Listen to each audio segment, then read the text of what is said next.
Section देखो, हमने कल किया था कि अगर मेरे पास कोई इक्वेशन है, मत बोलो है, जैसे हमारे पास कोई इक्वेशन है ए बी सी, तो जो रेट है वो आएगा के ए की पावर ए बी की पावर बी। मैंने बोला अब नहीं बोलना यार, सुन नहीं रहा तो क्या बातें करिए।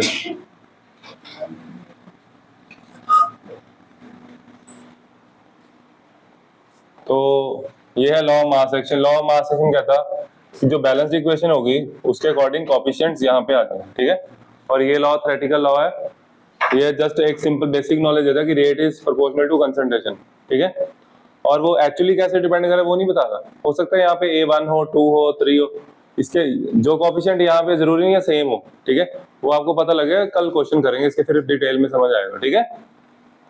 चलो अब हमने करना है के क्या होता है। के लिखा था rate constant velocity constant. Okay, मान लो मेरे पास एक और रिएक्शन है ए प्लस बी, मैं थोड़ा सिंप्लीफाई कर रहा हूँ इसको। मान लो मेरे पास एक और रिएक्शन है ए प्लस बी गिव्स प्रोडक्ट्स, या सी प्लस डी, कुछ भी लिख सकते हो। तो मैंने लिखा are equal to K A B if concentration of A equals to 1। बहुत बेसिक सी चीज है ये, समझ लो एक बार। अगर कंसंट्रेशन दोनों की 1 मोलर है तो आर आएगा आर इक्वल टू के, आर इक्वल टू के आ जाएगा। आया समझ? लिख, जहां कल लिखा था जहां तक उसके नीचे लिखो। देखो consider a reaction, consider a simple reaction.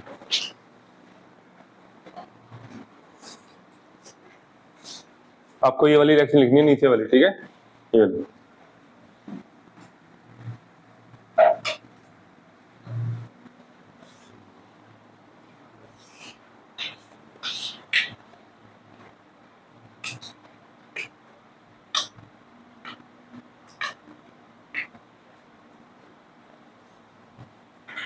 उसके बाद आगे नहीं लिखना, ये नहीं लिखना, ये लिख सकते हो, यहां तक लिखना, लिखो उसके बाद लिखो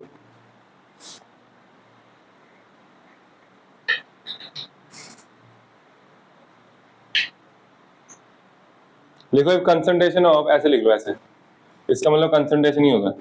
if concentration of A equals to concentration of B equals to 1, concentration मतलब मोलरिटी, ठीक है। Concentration of A equal to B equal to 1, then के बाद लिखो देखिए, then R equal to K into 1 R equal to K, लिखो then R equal to के।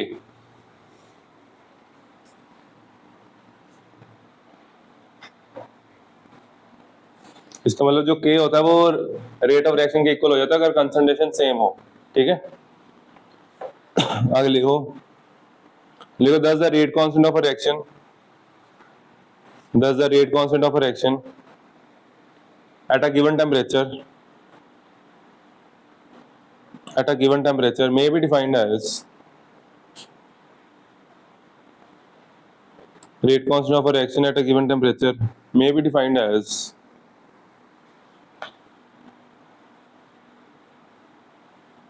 rate of the reaction may be defined as rate of the reaction when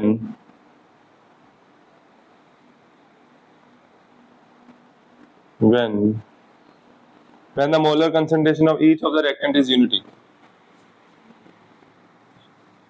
when the molar concentration of each of the reactant is unity।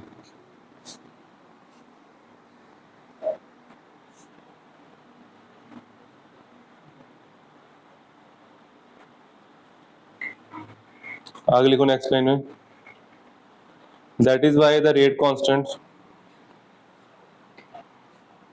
दोबारा बोल रहा हूँ पहले वाला, rate of a reaction defined as the rate of the reaction when the molar concentration of each of the reactant is unity। आगे लिखो, that is why the rate constant is also known as, that is why the rate constant is also known as, इसको underline कर लेना, specific reaction rate, specific reaction rate।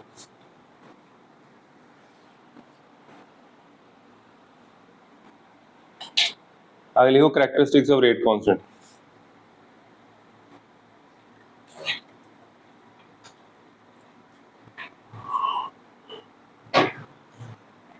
लिखो characteristics of rate constant. Characteristic लिखनी होती हैं घर से, समझ लो। मेरे पास एक रिएक्शन है, A plus B gives products और C plus D give products। अगर मैं इन दोनों की कंसोनेंट सेम लूं, इनकी भी सेम लूं, है ना, जो इसकी है वही इसकी, तो इनका दोनों का रेट सेम होगा या अलग अलग होगा? मेरे पास दो रिएक्शंस हैं अलग अलग, A और A भी कुछ और है, C D कुछ और होगा, है ना। तो इनका अगर मैं कंसंट्रेशन सेम कर दूं तो रेट सेम होगा या अलग अलग होगा? हर एक रिएक्शन का एनर्जी बैरियर अलग अलग होता है। हर एक रिएक्शन का एनर्जी बैरियर क्या होता है? किसी बॉन्ड को, जैसे मान लो मैं रिएक्ट करवा रहा हूँ N2 और O2, तो मैंने तुम्हें पहले भी बताया था, जैसे उसमें नेचर में था ना, नेचर ऑफ रिएक्टेंट था ना पॉइंट में, तो इसको तोड़ने के लिए एनर्जी ज्यादा नहीं चाहिए, 941 किलो जो एनर्जी चाहिए इसको तोड़ने के लिए, बहुत ज्यादा है, ठीक है, सबसे ज्यादा होती है ट्रिपल बॉन्ड की एनर्जी। आया समझ? और अगर मैं इसको तोड़ूं, मान लो मेरे को CO प्लस O2 ऐड करने हैं, तो ये जल्दी होएंगे ना। आई बात समझ? तो इसका मतलब ये सारा कुछ, ये फैक्टर चेंज कर देगा किसको? K को, है ना। तो जैसे ही रिएक्टेंट चेंज होगा वैसे क्या चेंज होगा? K। तो इसका मतलब हर एक रिएक्शन का रेट ऑफ रिएक्शन यानी कि रेट कांस्टेंट जो होता है वो अलग अलग होता है। हर एक रिएक्शन का रेट कांस्टेंट क्या होता है? हाँ, और फिर वो टेम्परेचर पे भी डिपेंड करेगा, टेम्परेचर बढ़ेगा K बढ़ेगा, ठीक है। तो इसके कैरेक्टरिस्टिक में ये सब है। उसके बाद एक डिफरेंस आएगा, आपको वो भी लिखना नहीं है, अभी मैं समझा देता हूँ। वो डिफरेंस है, difference between rate of reaction, important है। Difference between rate of reaction क्या होता है? R, और रेट कांस्टेंट होता है K, ठीक है। ये डिफरेंस है, ये आपको डिफरेंस लिखना है। मैं थ्योरी भेज दी, एक बार जगह देख लो कितनी छोड़नी है, देखो।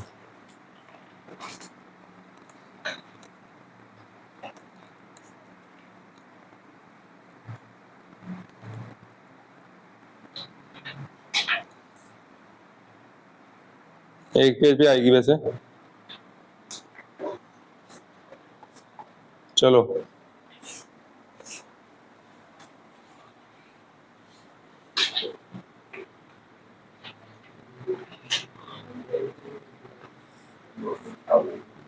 एक पेज छोड़ दो, आगे लिखो रेट लॉ एक्सप्रेशन। ये आपको समझ आएगा थोड़ी देर बाद, पहले हम थोड़ा लिखेंगे ना इसको। Rate law expression, rate law और लॉ मास एक्शन में बहुत बड़ा डिफरेंस होता है, ठीक है, बिल्कुल ऑपोजिट है एक तरह। तो ये एक्सपेरिमेंटल लॉ है, मतलब कि इस पे भरोसा किया जा सकता है, ठीक है। लॉ मास एक्शन थ्योरेटिकल था, ये क्या कहता है? ये लॉ कहता कि अगर ऐसे कोई रिएक्शन है, कहता हम ऐसे ब्लाइंडली नहीं कह सकते कि R जो है रिएक्टेंट के प्रोपोर्शनल तो होगा, लेकिन कोफिशिएंट यहाँ पे A ही आ जाए, है ना। ये नहीं है कि यहाँ पे 1 है तो यहाँ 1 आ जाए, ऐसा जरूरी नहीं है।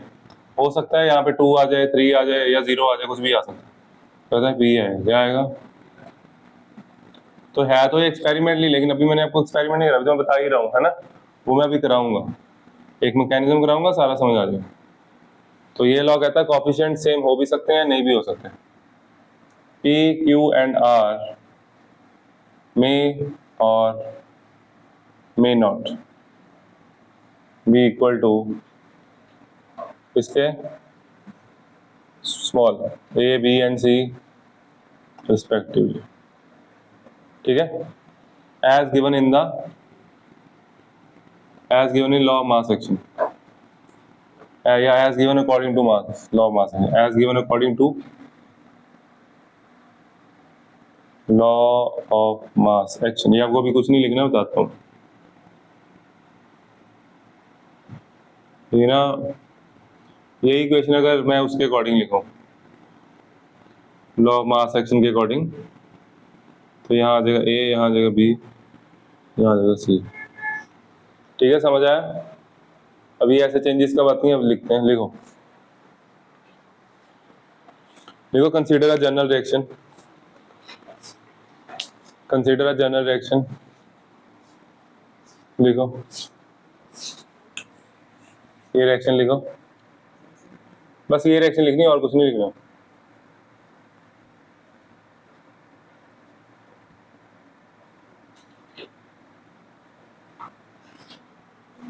लिखो कंसीडर अ जनरल रिएक्शन, आगे लिखो from the kinetic study of the reaction, ये इंपॉर्टेंट लाइन है बहुत ज्यादा, मतलब कि एक्सपेरिमेंटल स्टडी की बात कर रहे हैं, ठीक है। From the kinetic study of the reaction, from the kinetic study of the reaction, comma,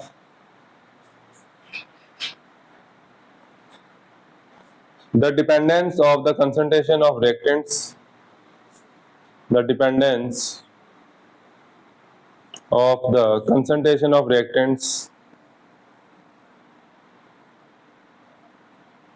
on the rate of the reaction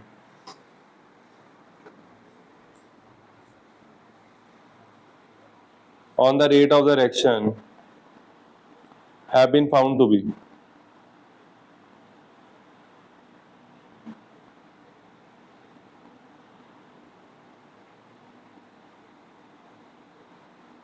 लिख लिया, have been found to be this, P Q are experiment ले आते हैं तो equal हो भी सकते हैं, नहीं भी, उसके बाद ये सारी थ्योरी लिख लो, ठीक है बच्चे, रोक दो 2 मिनट। तो अभी मैं फिर से वही सेम चीज रिपीट कर रहा हूँ। रेट लॉ एक एक्सप्रेशन एक्सपेरिमेंटल होता है फॉर अ गिवन रिएक्शन, वो कहता है कि जो रेट होगा कंसंट्रेशन डायरेक्टली प्रोपोर्शनल, लेकिन कोएफिशिएंट्स सीधे सीधे नहीं आएंगे, ठीक है। हो सकता है ये आ जाए इक्वल हो जाए, हो सकता है ना हो, क्लियर। ऐसा कैसे होगा, ऐसा मैकेनिज्म से होगा, हमने सीखना है, ठीक है। पहले लिखते हैं इसकी डेफिनेशन, इसकी डेफिनेशन में क्या आएगा, इस एक्सपेरिमेंट से जो कोएफिशिएंट आते हैं वो आएंगे ऊपर, लॉ ऑफ मास एक्शन और इसकी डेफिनेशन लगभग सेम हुई, सिर्फ ये चीज चेंज हो जाएगी, क्लियर। लिखो इसको दो एक्सप्रेशन 1, इसको दो एक्सप्रेशन 1, लिखो the expression 1 is the rate law or rate equation, the expression 1 is the rate law, the expression 1 is the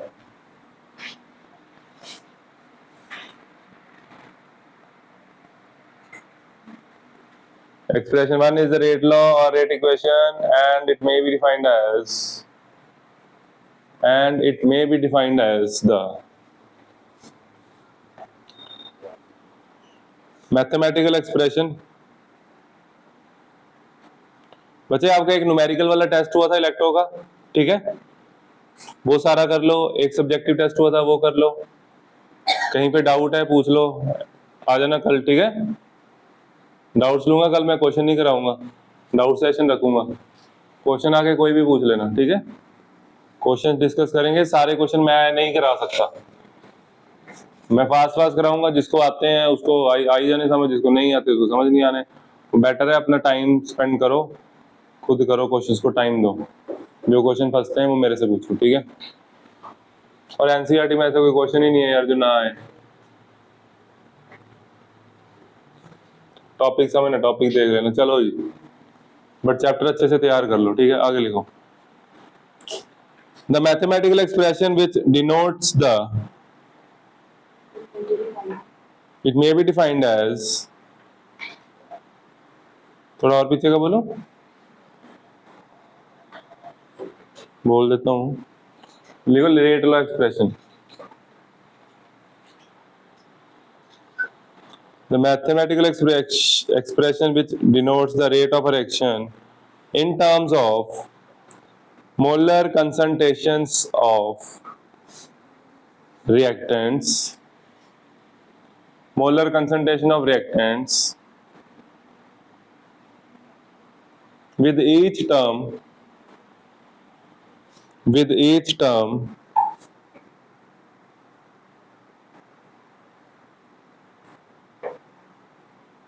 raised to some power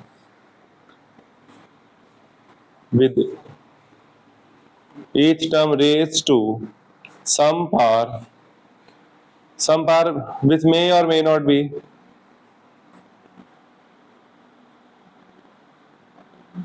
which may or may not be which may or may not be same as the which may or may not be same as the stoichiometric coefficients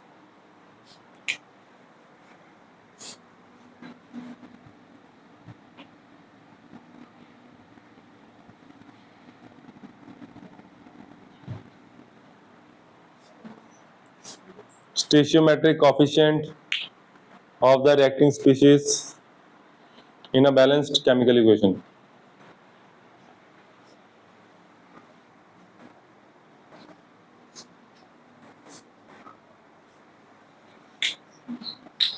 Species in a balanced chemical equation. In a balanced chemical equation.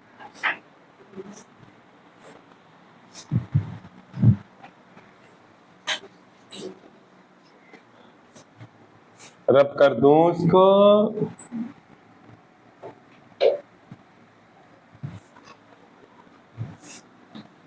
तुम्हें पता है ABCD से पहले बच्चों को ये सिखाते हैं, है ना?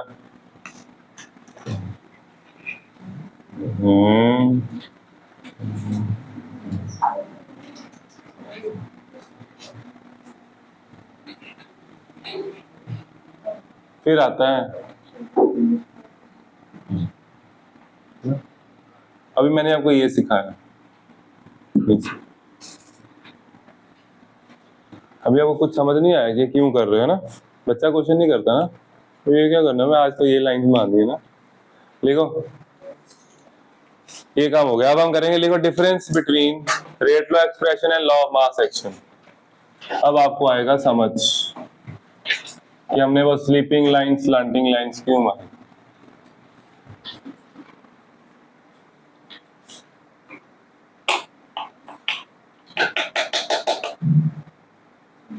समझो, मेरे पास एक रिएक्शन है, एक NO2 प्लस F2। मेरे को ये चीजें बहुत अच्छी लगती हैं। NO2 प्लस F2 क्या बन गया? NO2F बन गया। क्या बन गया? 2। ये एक रिएक्शन है, ठीक है? ये एक रिएक्शन है, समझ आया? कोई डाउट? इधर देख ले गुरते, यही तो समझने वाला है। ये समझ नहीं आया, गया फिर। R equal to K NO2 F2। मेरे को बताओ, ये लॉ ऑफ मास एक्शन है या रेट लॉ एक्सप्रेशन? वैसे इसके दो आंसर हैं, बट आप लोगों के हिसाब से एक ही है। आप लोग एक आंसर तो दो। लॉ ऑफ मास एक्शन है, ये लॉ ऑफ मास एक्शन है, क्योंकि जो कोएफिशिएंट यहाँ पे है वही यहाँ पे है, तो ये लॉ ऑफ मास एक्शन है। हो सकता है, वैसे जरूरी नहीं है। अभी के लिए लॉ ऑफ मास एक्शन क्या है, ये वो भी चीज आपको समझ आ जाएगी। मैंने इसका रेट लॉ निकालना चाहा है ना, तो ये तो आ गया according to law of mass action. फिर आया रेट लॉ के लिए हम करेंगे मैकेनिज्म। मैकेनिज्म क्या कहता है? मैकेनिज्म कहता है इनको पकड़ो और रिएक्ट कराओ। मैकेनिज्म स्टार्ट कैसे होगा? NO2 रिएक्ट कर रहा है आपस में। NO2 के साथ कौन रिएक्ट कर रहा है? F2। तो NO2 और F2 को रिएक्ट करो, और प्रोडक्ट की आपको टेंशन नहीं लेनी। प्रोडक्ट जो बना है वही बनेगा। क्या बना हुआ है? बना दो। एक F बचा। क्या बचा? आपको पेपर में मैकेनिज्म नहीं आना कि करके दिखाओ, ऐसे नहीं आता, ठीक है? मैं बताऊंगा क्वेश्चन कैसे आता। सेम क्वेश्चन आएगा, सेम ऐसे ही आएगा क्वेश्चन। एक NO2 और बचा। देखो ओवरऑल इक्वेशन में 2 NO2 है ना, एक NO2 बचा और एक ये वाला F। देखो फाइनल इक्वेशन में F नहीं है, तो इसका मतलब F को करना पड़ेगा खत्म। F को खत्म कर दिया हमने, रिएक्ट करवा दिया इसके साथ, दोबारा बन गया ये। फिर मैंने इसको ऐड कर दिया। क्या करिएगा तुम दोनों? F कैंसिल, NO2 ऐड किया, क्या आ गया? 2 NO2 प्लस इधर बन गया हो, ऊपर इक्वेशन आ गई। अब इसमें से एक स्टेप स्लो होगा, एक फास्ट होगा, ठीक है? कि दोनों फास्ट होंगे? अगर दोनों फास्ट होंगे तो एक थोड़ा सा तो स्लो होगा, ऐसे थोड़ी पूरा इक्वल चलेंगे, है ना? तो स्लो फास्ट का मतलब यही होता है। तो इसमें स्लो स्टेप कौन सा, ये वाला सोचो। देखो इसमें NO2 है, इसमें भी NO2 है, सेम है। इसमें क्या ऐड किया, इसमें FF को तोड़ना पड़ेगा, उसके लिए देनी पड़ेगी एनर्जी, है ना? तो इसलिए ये स्टेप हुआ स्लो। तो अगर ये स्टेप स्लो है तो रेट जो होता है वो स्लो स्टेप पे डिपेंड करता है। तो रेट लॉ कहाँ से आता है? स्लो स्टेप से आता है। तो रेट लॉ आता है यहाँ से। तो रेट लॉ कहता है मैं तो इसकी सुनूंगा, इस स्टेप का कोई फायदा नहीं है, कोई मतलब नहीं है, ठीक है? क्योंकि अगर ये स्टेप नहीं होगा वो नहीं होगा। तो ये आगे हमारा अकॉर्डिंग टू रेट लॉ, ठीक है? Rate law is the slowest step, ये क्लियर है सबको? ठीक है, मैंने आपको एक एग्जांपल दी थी, देखो जैसे मैंने बहुत बार एग्जांपल दिया आपको।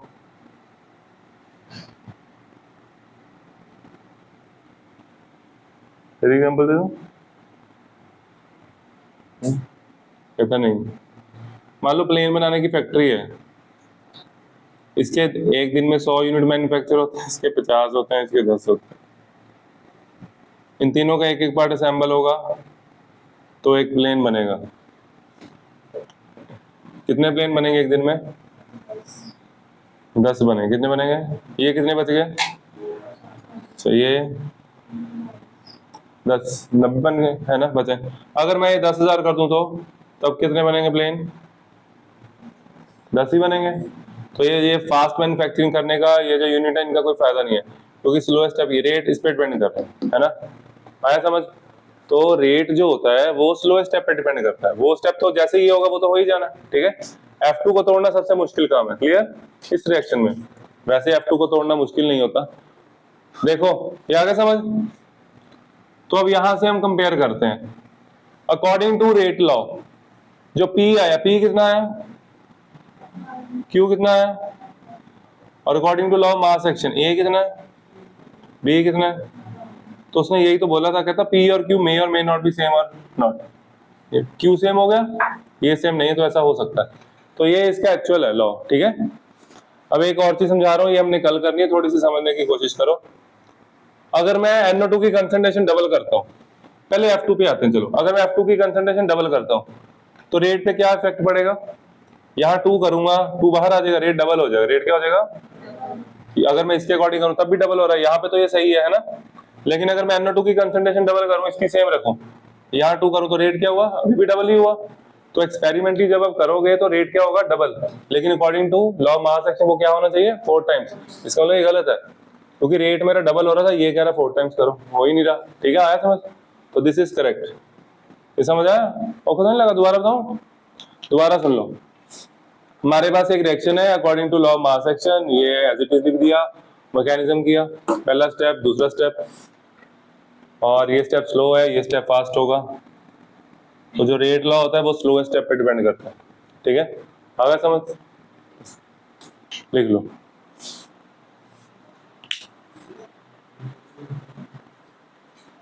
ये एज इट इज सारी रिएक्शन लिख लो, अंडरस्टैंडिंग के लिए ये टॉपिक, ठीक है? ये टॉपिक वैसे नहीं आएगा आपको। लिखो जी आगे, नेक्स्ट लिखो order of reaction. Order of reaction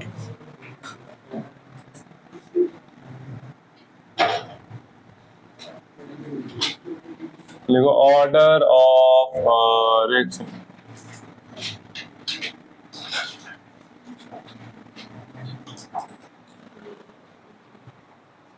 देखो मेरी बात सुन, जैसे हमारे पास एक रिएक्शन है, ये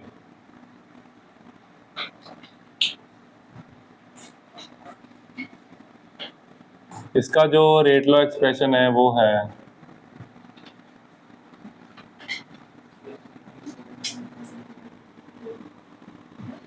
सही है, सही है। मैंने बोला रेट लॉ एक्सप्रेशन, सुना करो क्या बोला, क्या है यहाँ पे? तो ऑर्डर पता क्या होता है? वो कहता रिएक्शन करो, एक्सपेरिमेंट करो, वो थोड़ा सा और कल डिटेल में करेंगे उसको। फिर वो कहता ऑर्डर निकाल लो। ऑर्डर होता है इनका सबका सम, इसको बोलते हैं order. P Q R sum इसका 0 भी हो सकता है, फ्रैक्शन में भी हो सकता है, ठीक है? लिखो लिखो the order is defined as, the order is defined as the sum of the parts, defined as the sum of the parts to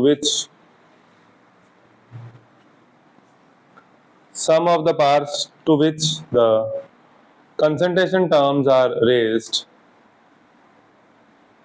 Concentration terms are raised. Concentration terms are raised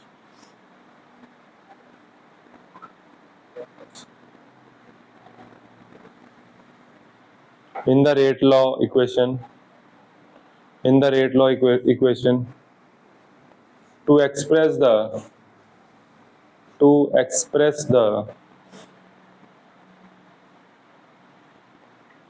observed rate of direction.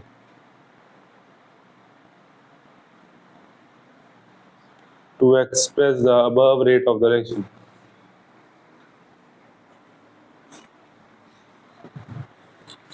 बच्चे लिख लो reaction. तो ये reaction लिख के लिखो according to rate law.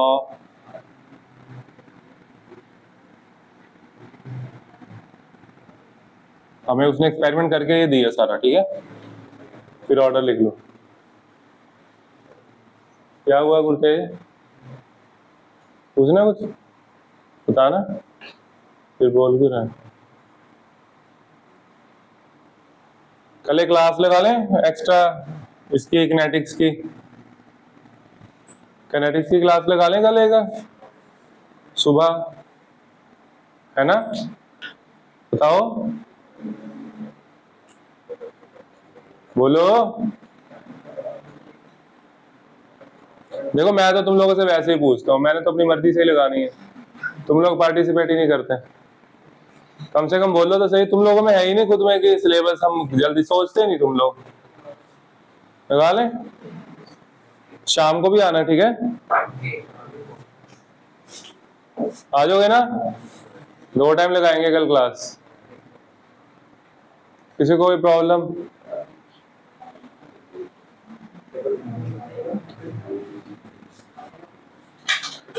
ओहो,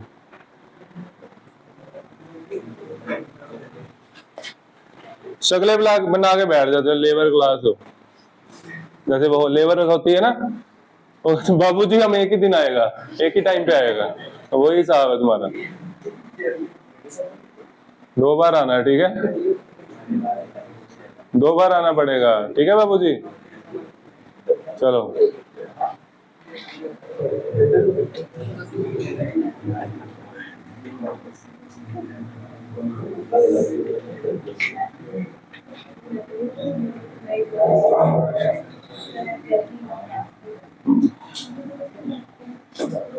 मैं कर दूं?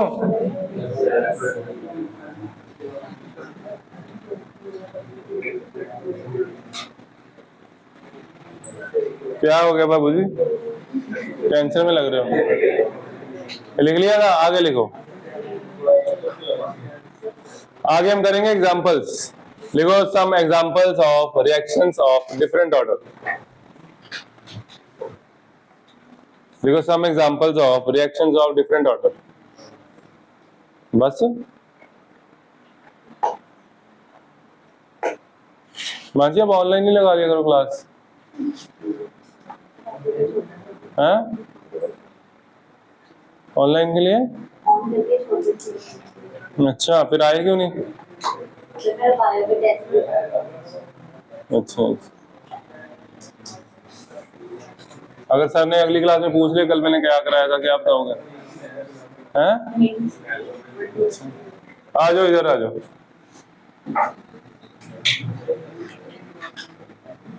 सबसे पहले लिखो फर्स्ट ऑर्डर रिएक्शंस। फर्स्ट, ओए ओए,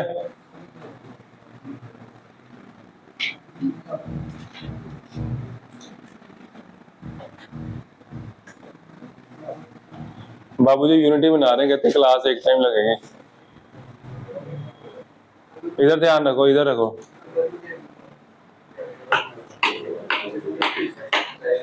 N2O5 कैसे टूटेगा? ऐसे।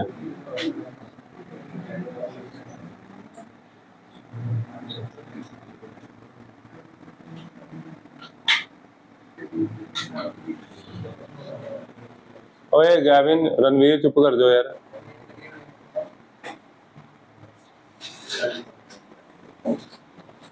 लिखो डीकम्पोजिशन ऑफ नाइट्रोजन पेंटॉक्साइड, पहली एग्जांपल तो फर्स्ट ऑर्डर में लिखो। फर्स्ट एग्जांपल लिखो, डीकम्पोजिशन ऑफ नाइट्रोजन पेंटॉक्साइड।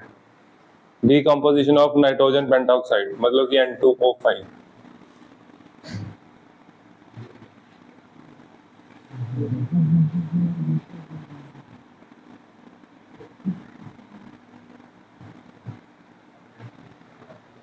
ये एग्जांपल लिख लो।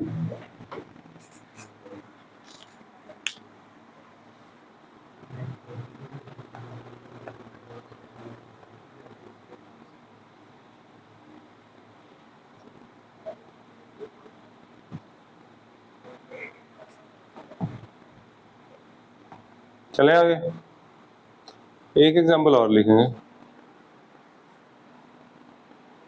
ऐसे ही लिख लो चाहे, डीकम्पोजिशन ऑफ SO2Cl2। युक्ते SO2Cl2 का क्या नाम होता है बेटा?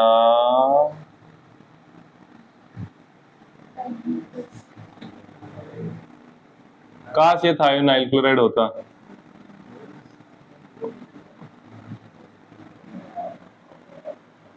क्या नाम होता है इसका? स्पेलिंग बताओ।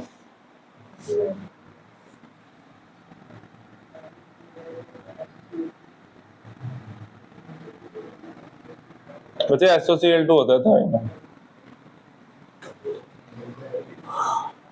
ऋतिक को हंसाना बहुत जरूरी बात में है ना, ऐसी रहती है, जिस मोड पे छोड़ो वैसे ही रहती है। अपने यहाँ साथ ही हंसती रही, खुश रही। अगर मैं इसको ऐसे ही कर देता फिर इसने वैसे ही रहना। ये लिख लो।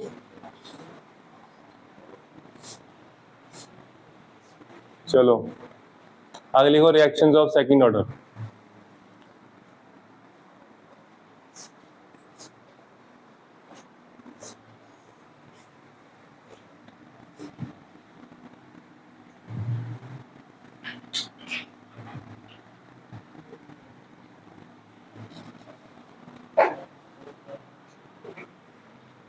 डीकम्पोजिशन ऑफ नाइट्रोजन डाइऑक्साइड, सीधा लिख लो चाहे रिएक्शन, कोई चक्कर नहीं।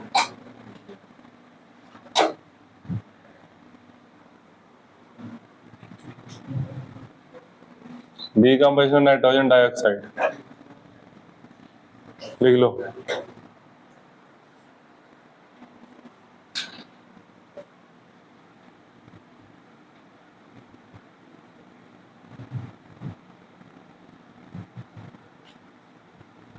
क्या बनेगा?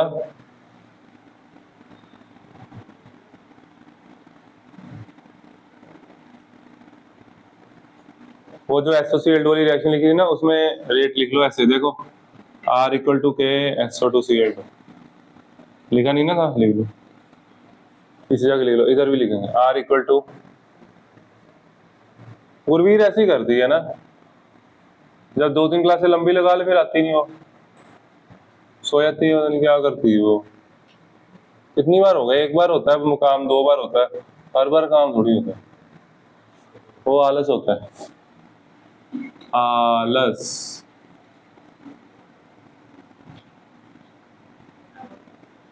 चलो कोई,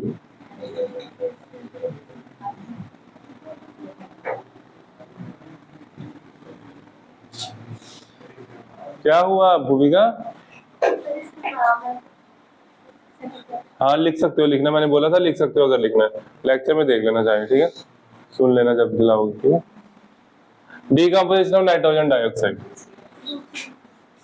combination of hydrogen and iodine to form hydrogen iodine. ऐसे लिखा हुआ है, पता क्या लिखा हुआ इसमें? इसमें लिखा हुआ है reaction between H2 and I2 की बच्चे। क्या जरूरत पड़ी है?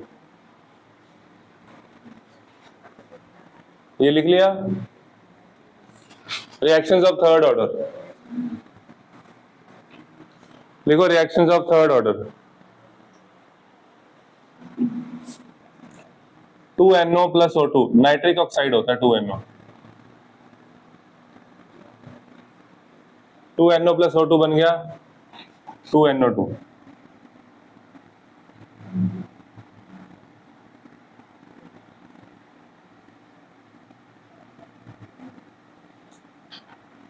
To NO plus O2 gives 2NO2।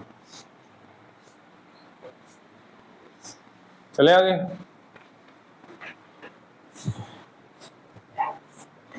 अभी ना आप लोगों को किसी चीज की क्लैरिटी नहीं हुई, ऑर्डर कर रहे हो, मॉलिक्यूलरिटी करने के बाद सीखोगे सारा। अभी आपको सिर्फ ये पता लगा लॉ मास एक्शन थ्योरेटिकल है और रेट लॉ एक्सपेरिमेंटल होगा, ठीक है। और रेट लॉ जो होता है वो एक्सपेरिमेंट करके डिटर्मिन होता है, मैकेनिज्म से आता है वो, ये पता लगा ना। फिर आप लोगों ने एग्जांपल्स की, यहाँ पे एक चीज और सीख सकते हो, वो आप लोगों को सोचनी है। एक काम करो, मैंने ये क्या लिखा, ये रेट लॉ है या लॉ मास एक्शन है? क्या है? रेट, उसकी डेफिनेशन, ऑर्डर की डेफिनेशन में क्या आता है कि ये क्या होना चाहिए, रेट लॉ, तो ये रेट लॉ होगा ना, ये क्या होगा। लेकिन इस केस में तो देखो रेट लॉ और लॉ मास एक्शन सेम नहीं है, सारे केसेस में सेम है ना। इसमें भी देखो NO2 इधर भी सेम आएगा, इधर भी यही आएगा। तो मैं ये क्या लिख रहा हूँ, रेट लॉ लिख रहा हूँ या मैं ये लॉ मास लिख रहा हूँ, क्या लिख रहा हूँ तो? ये मैं लिख रहा हूँ रेट लॉ एक्सप्रेशन। क्या लिख रहा हूँ? ये मैं इतनी शॉर्टी से क्यों कह रहा हूँ, क्योंकि मैं ऑर्डर निकाल रहा हूँ। क्या निकाल रहा हूँ? ऑर्डर। फिर ये सेम कैसे हो गया? सेम हो रहा है ना हर केस में। इसका मतलब क्या हुआ, इसका एक मीनिंग है, लॉ मास एक्शन और रेट लॉ एक्सप्रेशन कब सेम हो सकते हैं? सोचो सोचो,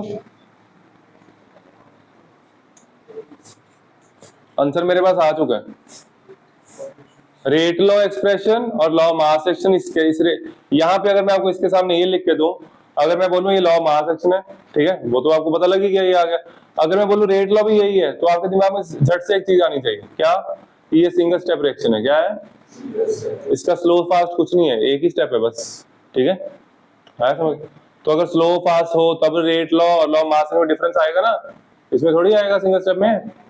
सिंगल स्टेप में नहीं आएगा। सिंगल स्टेप रिएक्शन को बोलते हैं एलिमेंट्री रिएक्शंस। ये सारी रिएक्शंस का मतलब एलिमेंट्री है, सिंगल स्टेप में हो रही है, ठीक है, लिख लो। देखो इन द अबव रिएक्शंस, ये जो अभी तक की रेट लॉ एक्सप्रेशन है, rate law expression is same as that of, ऐसे लिखो, rate law expression is same as that of law mass action, which means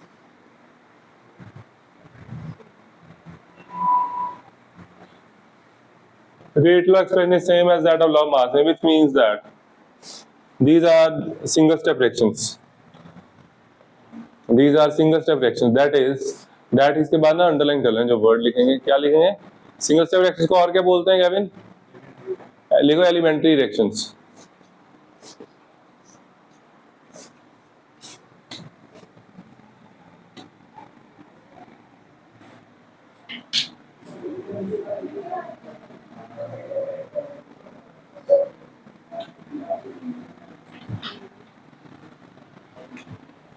अब आपके पेपर आ गए हैं, टेस्ट ना अच्छे से दो, ताकि जब आपका पेपर आए तो आपको पता हो मैंने 6 में से 2 चैप्टर अच्छे से करने, 4 में को आते हैं, है ना। ऐसा ना हो एक चैप्टर भी ना आता हो, फिर फंस जाओगे। आगे लिखो, देखो reactions of fractional order, reactions of fractional order. इसमें ये जो एग्जांपल दे रहा हूँ इथेनॉल की, यही ज्यादातर आती है, ठीक है।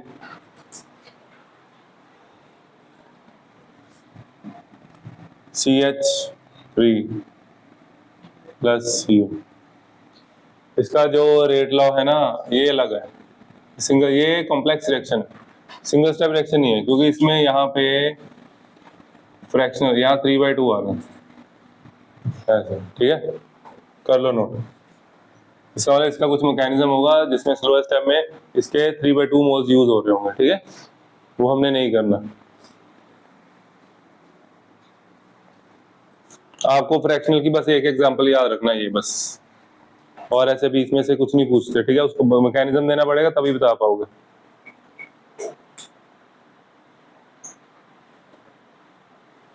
और हमने ना एक ऊपर चीज मिस कर दी, वो लिख लेते हैं, वहीं पे लिखेंगे, ऊपर ही लिखना, नीचे और नीचे नहीं लिख सकते, ठीक है। फर्स्ट ऑर्डर में कर दो ना भैया।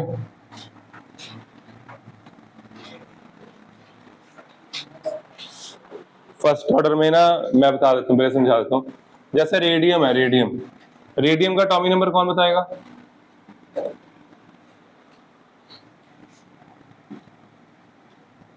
रेडॉन का बताया, रेडियस का नहीं पता। 86 होता है, 87, 88 कितना हुआ इसका?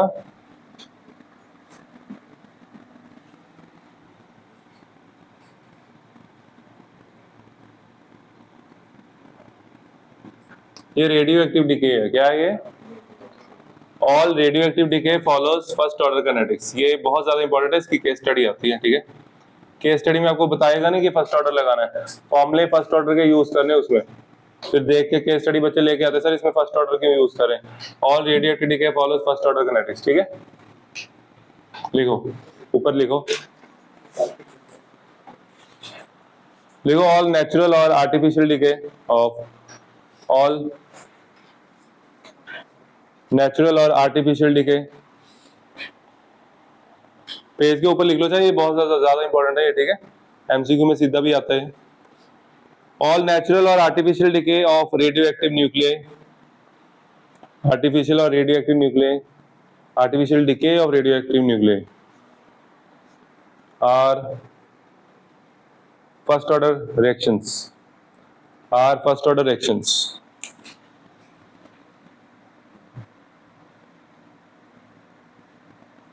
ये लो जी, बस हमारा लेक्चर खत्म। आप लोग इलेक्ट्रो करो, ठीक है। पिछले टेस्ट कर लो, न्यूमेरिकल्स कर लो, उसमें से डाल लूंगा मैं थोड़ा सा, ठीक है। काफी डालूंगा, मतलब 10 के नंबर का उसमें से ही आएगा आपको, ठीक है बच्चे। चलो बाकी कल करेंगे, कर दो बच्चे बंदे।